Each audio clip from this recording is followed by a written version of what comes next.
So hey guys, welcome back to my YouTube channel. I am Deepika and today I am going to do some neat important previous year question of chapter digestion and absorption of class 11th. आज हम इसके part 2 के अंदर digestion of food वाला topic, तो इससे जो भी अपने लास्ट 10 ईयर के प्रीवियस ईयर क्वेश्चन है उनको हम कंप्लीट करने वाले हैं. ठीक है, so let's begin and here is the first question that is, ये कह रहे हैं कि the enzyme enterokinase helps in conversion of, तो जो एंजाइम है अपना कौन सा एंटेरोकाइनेज, तो वो किसकी कन्वर्जन में हेल्प करेगा?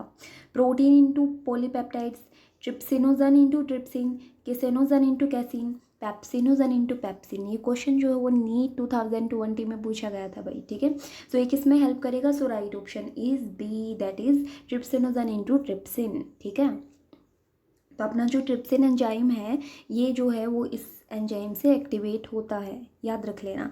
एंटेरोकाइनेज किससे सिक्रेट होता है? तो ये भी याद रखो किससे होता है? Intestinal mucosa. ठीक है, तो इससे अपना ये एंजाइम जो है वो सीक्रेट होता है और ये इसको ये इनएक्टिव होता है ट्रिप्सिनोजन और इसको एक्टिव ट्रिप्सिन के अंदर कन्वर्ट करने में हेल्प करेगा. नेक्स्ट क्वेश्चन है identify the cells whose secretion protects the lining of gastrointestinal tract from various enzyme. उस सेल का नाम बताना है जिसका सिक्रेशन प्रोटेक्ट करता है. किस में प्रोटेक्ट करता है? गैस्ट्रोइंटेस्टाइनल ट्रैक्ट की जो लाइनिंग है उसको प्रोटेक्ट करता है अलग अलग जो अपने वेरियस एंजाइम है उनसे. ठीक है, तो कौन सा है वो? Duodenal cell, chief cells, goblet cells या ऑक्सेंटिक सेल्स. ये नीट 2019 में पूछा गया था ये question. So right option is C, that is goblet cell. अच्छा, इसको और क्या बोलते हैं? तो इसको म्यूकस सेल भी बोलते हैं. क्यों? क्योंकि ये जो है वो म्यूकस सिक्रेट करती है और म्यूकस का काम तो आपको पता ही होता है, वो अपना प्रोटेक्ट करता है. ठीक है, प्रोटेक्शन का काम होता है. नेक्स्ट क्वेश्चन इज, ये कह रहे हैं which of the following gastric cells indirectly help in erythropoiesis. Gastric cells means stomach में प्रेजेंट है वो सेल. ठीक है, तो स्टमक में अपनी 3 टाइप की सेल बता रखी है एनसीईआरटी के अंदर, तो उनमें से कौन सी ऐसी है जो इनडायरेक्टली हेल्प करती है एर्थ्रोपोएसिस में.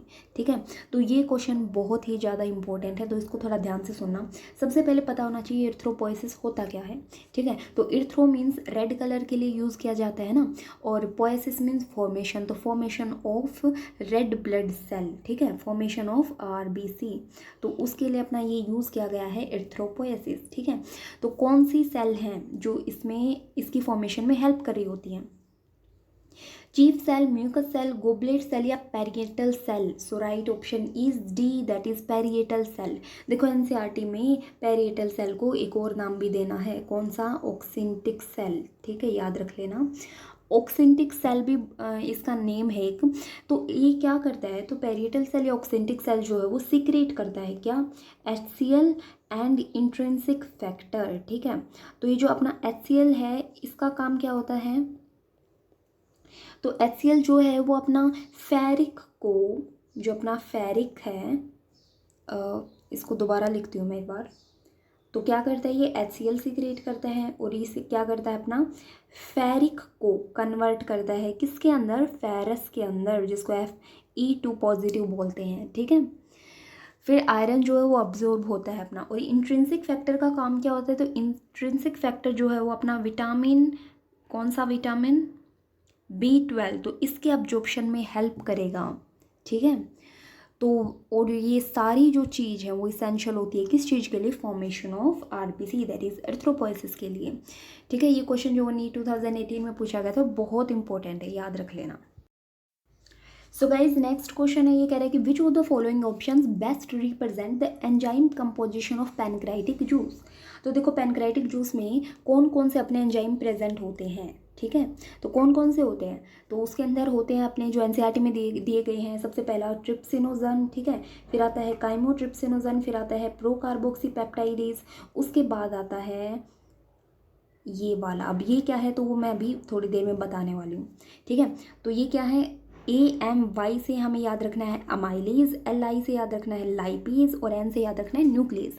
देखो मैंने अमाइलिन क्यों लिखा? क्योंकि एनसीईआरटी में जो दे रखे हैं ना उसमें फर्स्ट 3 तो हमें इजीली लर्न हो जाते हैं कि भाई ये जो है पैनक्रियाज के अंदर प्रेजेंट होते हैं, बट बाकी की 3 में कन्फ्यूज़न होता है. ठीक है, तो इसलिए इसकी ट्रिक याद रखनी है क्या? अमाइलिन. इसमें ए कैपिटल है, एल कैपिटल है और एन कैपिटल लेटर में है। अमाई से याद रखना है अमाइलेज, इससे लाइपेज और एनसी न्यूक्लियस। तो जिसके अंदर भी ये प्रेजेंट है वो अपने पैनक्रियाटिक जूस के अंदर है, बाकी के नहीं होते हैं, ठीक है। तो देखते हैं कौन सा ऑप्शन करेक्ट है। सबसे पहले दे रखे हैं amylase pepsin, oh no pepsin आ गया तो ये गलत है, ठीक है। फिर दे रखे हैं पेप्टाइडेज, तो पेप्टाइडेज भी कुछ नहीं होता है, ये भी गलत है अपना। फिर दे रखे हैं लाइपेज, अमाइलेज, ट्रिप्सिनोजन, प्रोकार्बोक्सीपेप्टाइडेज, यस ये तो सारे हैं ना, तो ऑप्शन हो जाएगा सी।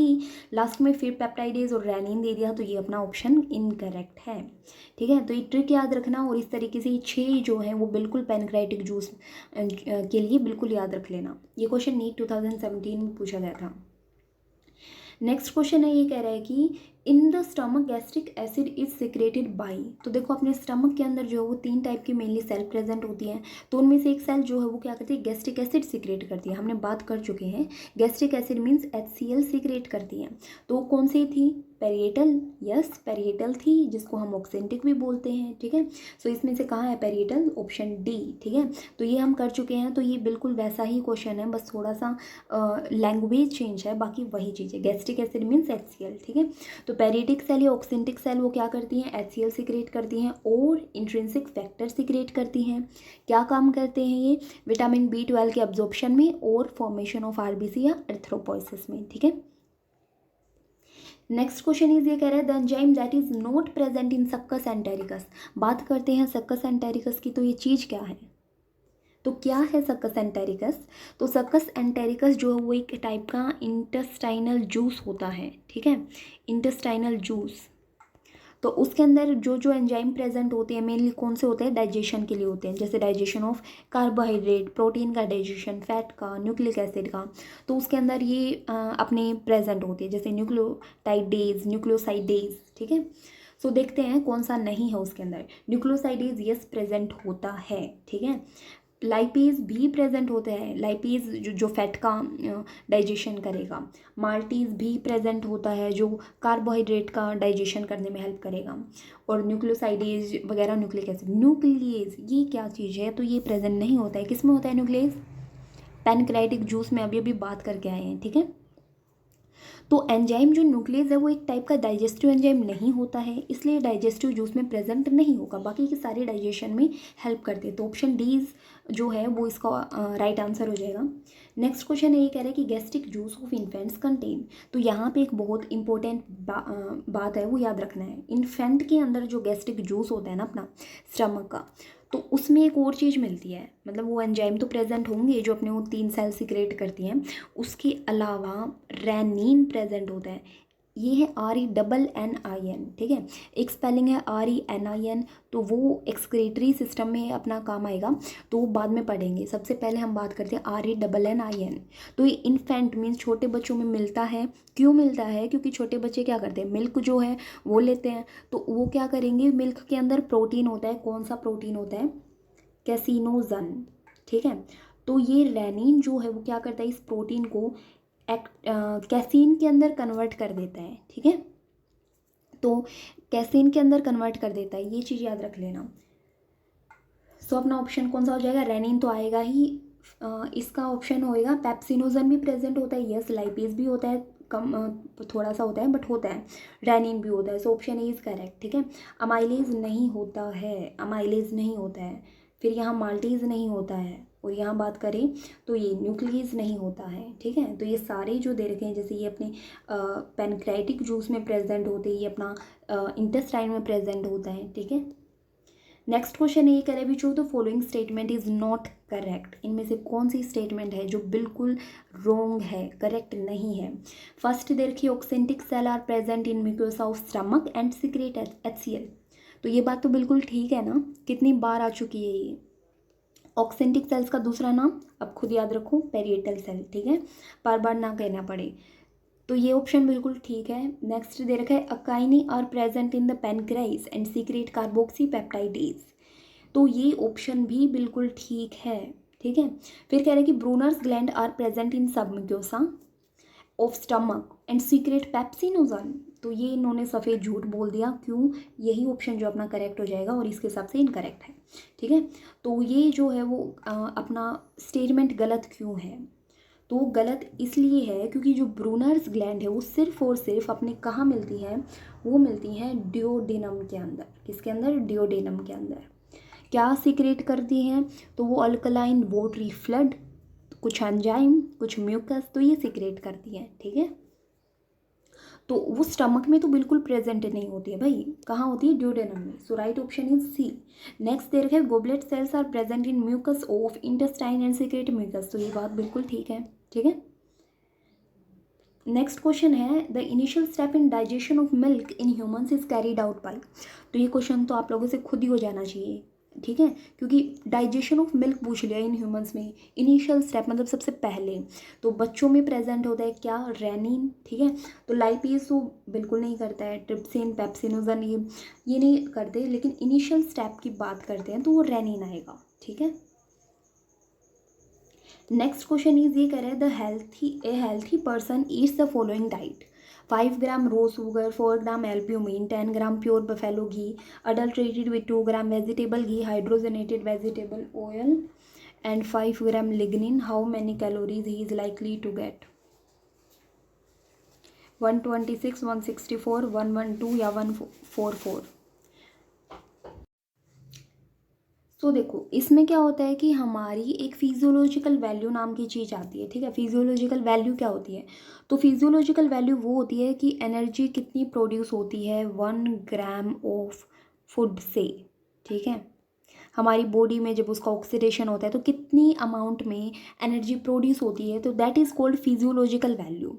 तो वो फिजियोलॉजिकल वैल्यू जो होती है अपनी कार्बोहाइड्रेट के लिए होती है 4 किलो कैलोरी पर ग्राम। ठीक है,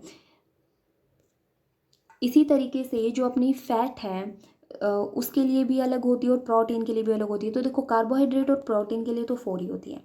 बात करते हैं फैट की, तो उसके लिए होती है अपनी 9। ठीक है, 9 किलो कैलोरी पर ग्राम। तो यहाँ देखते हैं कौन कार्बोहाइड्रेट है, कौन प्रोटीन है, कौन फैट है, तो उसके हिसाब से हम इसको सोल्व करेंगे। सो यहाँ सबसे पहले दे रखा है 5 ग्राम रो शुगर। तो 5 ग्राम रो शुगर तो ये क्या है? एक टाइप का कार्बोहाइड्रेट है। तो हम सोल्व करेंगे 4 इंटू 5।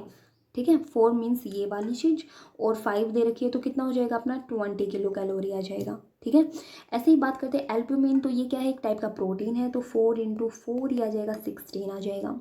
ठीक है, ऐसे ही बात करते हैं pure buffalo ghee and vegetable ghee. तो ये एक टाइप के क्या होते हैं? घी जो है वो एक टाइप का फैट होता है। फैट के लिए फिजियोलॉजिकल वैल्यू होती है 9। सो 10 + 2 12, तो 12 इंटू में 9 वो कितना आ जाएगा अपना 108 है ना, इतना ही आएगा। ठीक है, तो किलो कैलोरी आ जाएगा। टोटल यील्ड कितनी होगी अब इसकी? देखो कहाँ कहाँ है 20, 16, 108। अगर इनको सोल्व करेंगे टोटल तो हमारा आंसर आएगा 144। सो 144 right option, that is D. ठीक है, किलो कैलोरी। तो ये चीज़ याद रखनी है कि हमारी फिजियोलॉजिकल वैल्यू किसकी होती है, कितनी होती है, तो उसके हिसाब से हम ये क्वेश्चन को सोल्व करते हैं। ठीक है, ऐसे क्वेश्चंस जो है वो पूछ लिए जाते हैं। तो नेक्स्ट क्वेश्चन है ये कह रहा है कि फॉर सम रीजन और goblet cells are non functional this will adversely affect. तो गोबलेट सेल अगर नॉन फंक्शनल हो जाए किसी रीज़न से तो उसका जो इफेक्ट है वो किस पर पड़ेगा? तो भाई गोबलेट सेल जो है वो म्यूकस सिक्रेट करती है। म्यूकस का काम क्या होता है? हर चीज़ को स्मूथ मूवमेंट करवाना। ठीक है, तो देखते हैं प्रोडक्शन ऑफ सोमेटोस्टैटिन, तो ऐसा कुछ नहीं होता है, ये तो अपना अलग ही हार्मोन का काम होता है। Secretion of sebum from the sebaceous gland, ऐसा भी कुछ नहीं होता, इस पर कोई इफेक्ट नहीं पड़ने वाला। मैचुरेशन ऑफ स्पर्म्स, तो इस पर भी कोई इफेक्ट नहीं पड़ने वाला। So right option is D, that is smooth movement of food down the intestine, इसी पर तो इफेक्ट पड़ेगा। ठीक है, नेक्स्ट क्वेश्चन है कि for some reason the parietal cell of the gut epithelium become partially non functional, what is likely to happen? अगर हमारी पेरिटल सेल जो है वो किसी रीजन से पार्शली नॉन फंक्शनल हो जाए तो क्या फ़र्क पड़ेगा? ठीक है, तो पेरिटल सेल का फंक्शन होगा तो उसी पे इफेक्ट पड़ेगा ना। तो पेरिटल सेल का काम क्या होता है? मीन्स ऑक्सेंटिक सेल का काम क्या होता है? HCl और इंट्रिंसिक फैक्टर को सीक्रेट करना, कितनी बार हो चुका है ना। और ये क्या करते हैं? HCl क्या करेगा? वो अपना जो पेप्सिनोजन है ना, पेप्सिनोजन जो इनएक्टिव होता है उसको एक्टिव पेप्सिन के अंदर कन्वर्ट कर देता है। ठीक है, और पेप्सिन का काम क्या होता है? आप सबको पता है पेप्सिन का काम क्या होता है? प्रोटीन के डाइजेशन में हेल्प करेगा अडल्ट में। ठीक है, और इन्फेंट में क्या काम होता है? रेनिन करता है वो वाला, याद रख लेना, इन दोनों में बस यही फ़र्क है। पेप्सिन जो है प्रोटीन के डाइजेशन में हेल्प करता है। तो अगर इस पर कोई फ़र्क पड़ेगा तो इन्हीं चीज़ों में से कुछ होगा। तो अगर देख लेते हैं क्या है, the pancreatic enzyme and specially the trypsin and lipase will not work efficiently. भाई इसकी तो कोई बात ही नहीं थी, ठीक है। The pH of stomach will fall abruptly, ना इसकी भी कोई बात नहीं थी। फिर कह रहे स्ट्रिप्शन विल बी मोर इफेक्टिव, तो ऐसा भी कुछ नहीं होता है। So right option is D, that is protein will not be adequately hydrolysed, will not be, ठीक है, by pepsin into proteoses and peptones. Yes, pepsin भी फर्क पड़ेगा, वो प्रोटियोज और पेप्टोन्स के अंदर कन्वर्ट नहीं हो पाएगा, ठीक है। तो जो प्रोटीन की डाइजेशन है उसी पर फ़र्क पड़ने वाला है। तो ये क्वेश्चन जो है अपन ने लास्ट के 2 किए हैं, तो ये 2010 में आए हुए थे। तो यहाँ पे अपना इस पार्ट से रिलेटेड सारे क्वेश्चंस ख़त्म हो चुके हैं। सो अब हम मिलते हैं नेक्स्ट वीडियो में। So thanks for watching my video guys, and if you like my video then also subscribe my channel.